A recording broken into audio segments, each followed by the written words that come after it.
we're here to celebrate another year and another award that was selected to cherish your son. And we all remember how he dedicated himself to do science in John Reed's lab, despite the fact that he already knew that he himself has cancer. It's something that is serving us in doing what we are doing and why we are doing the way we are doing our cancer, dedicated to cancer research.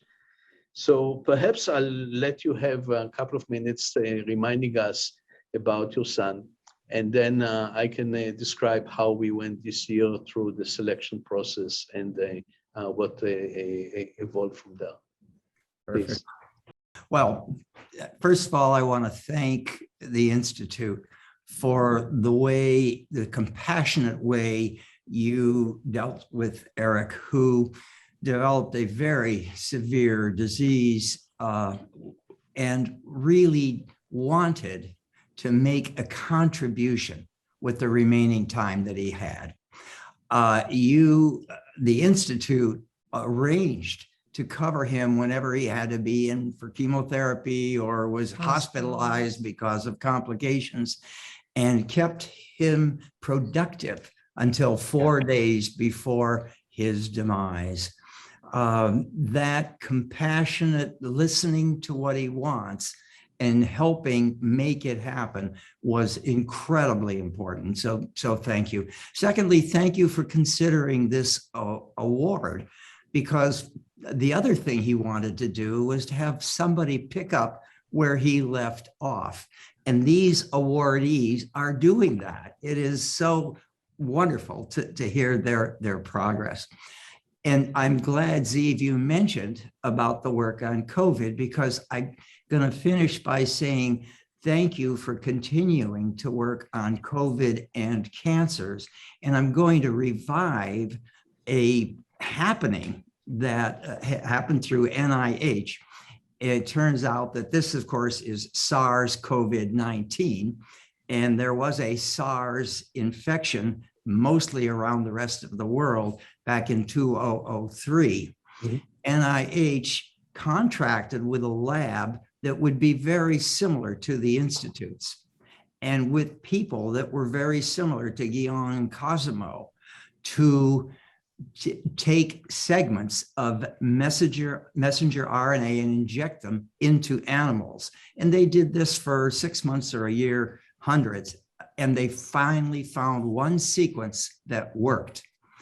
The reason this is important is once the SARS mRNA analysis was done, this person who worked on it went and looked at the sequence of what he had. He said, that exact sequence is still in the SARS virus. Why don't you try it?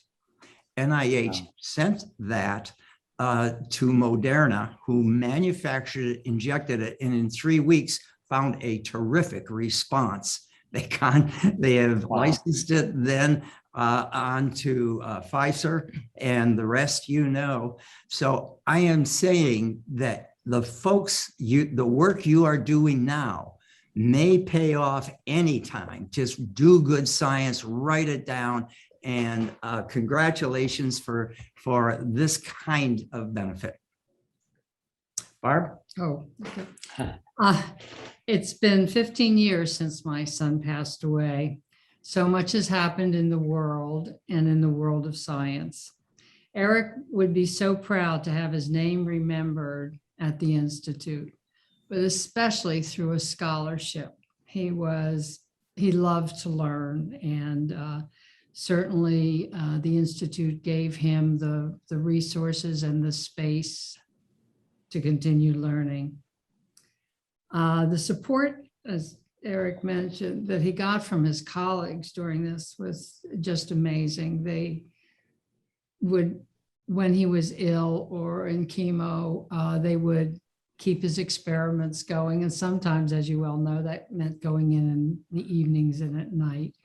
So that was just a great thing to support Eric and to support us. and he would be thrilled to give back with the scholarship. He was bright, helpful, and optimistic. He had a great sense of humor, as Brett can attest. And we often spent so much of our time just laughing and just good fellowship. He was a great traveler. We took many trips with him. I remember one day specifically, I was driving. He turned to me and said, "Mom, slow down.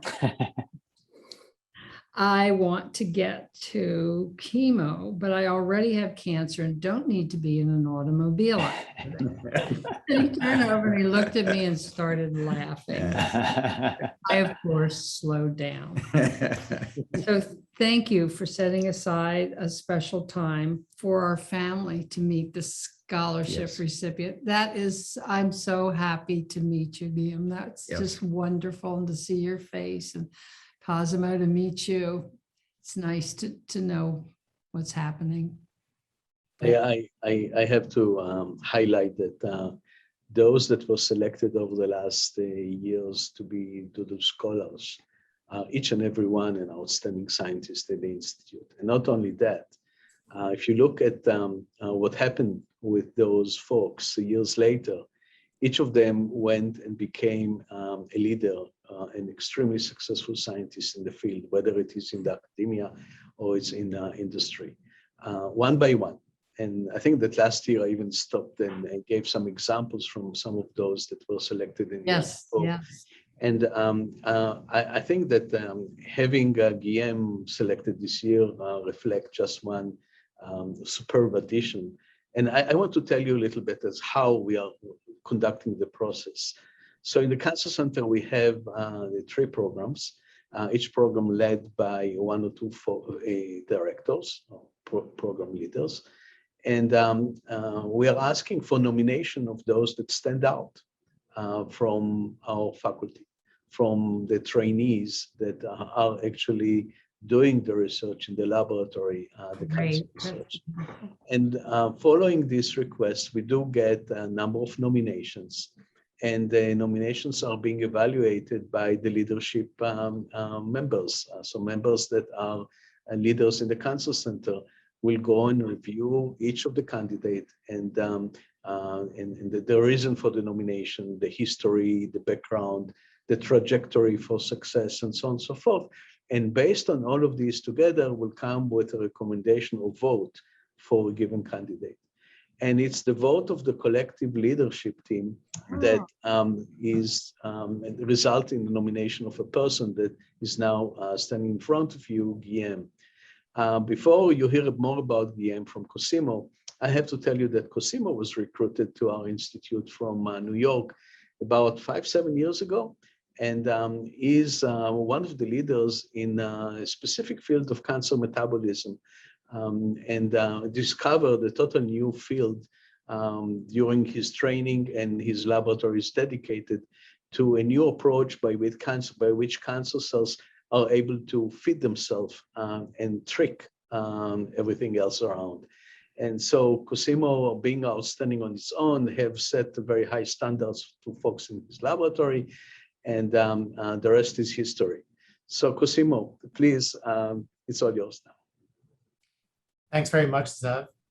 So I'll talk a little bit about Guillem and why I nominated him. So Guillem joined our laboratory here at SBP early last year, just prior to the beginning of the pandemic.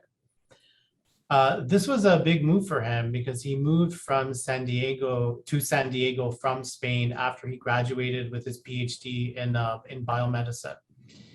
And he joined our lab with an implicit interest in learning about pancreatic cancer, which is, the cancer that we study. Oh, yes. During this time, he really, really impressed me. The timing of Guillem joining us, as you can imagine, right before the pandemic was, of course, challenging, but he really stepped up to the plate. And then during the shelter-in-place order, he took the opportunity to really learn about the different biological pathways that we study in the lab. And he authored a book chapter for an upcoming textbook. Wow. in how pancreatic tumors obtain their nutrients from their surroundings, this process that Zev was just mentioning. And then when we slowly got everything back in person later last year, Guillem was able to hit the ground running, and he really took the lead on his project. And he's devising new ways now to starve pancreatic tumors of their nutrients so that we can create a therapeutic opportunity for intervention in this cancer. And I really want to thank the Dudls for sharing their stories now. And although I did not have the pleasure of knowing your son and brother, Eric, personally, I've heard about him over the years being here. And I truly feel that Guillem shares some of the same attributes. Guillem works tirelessly on his project, and he's seemingly never discouraged by experimental challenges. And what I think makes Guillem particularly well suited for this award is his passion about his work and how it relates to improving outcomes for cancer patients.